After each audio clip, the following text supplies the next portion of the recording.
leukocita koristimo pribor za brojanje leukocita koji se sastoji od komorice i melanžera za brojanje leukocita. Komorica je potpuno istog izgleda i ista kao ona za brojanje eritrocita, tako da je nećemo ponovo opisivati. Melanžer se razlikuje zato što je manji, ima belu perlicu u svom proširenom delu, u uskom kapilarnom delu ima oznake 0,5,1, a u ovom kraćem delu koji se nalazi iznad proširenja ima oznaku 11. Priprema komorice vrši se na potpuno isti način kao u slučaju brojanja eritrocita, znači stavit ćemo pokrovnu ljuspicu, znači na ispušteni pravougonik komorice, a krčemo melanžerom za oznake 0,5.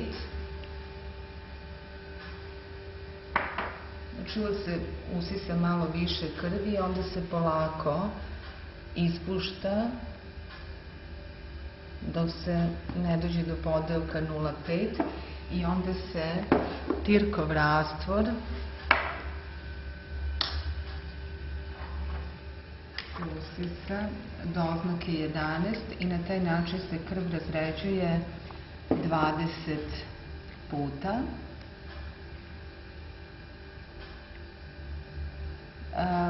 Ova boja tirkovog rastvora potiče od Gentiana violet boje, koja će obojiti jedra leukocita ljubičasto i na taj način će se oni lepo vidjeti pod mikroskopom. Isto se malo homogenizuje rastvor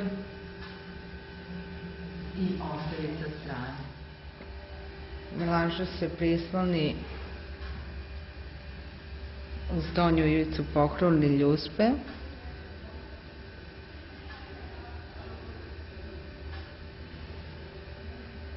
I znači suspenzija ovog puta leukocita će se podvući po principu kapilarnosti i onda ćemo preparat posmatrati pod mikroskopom na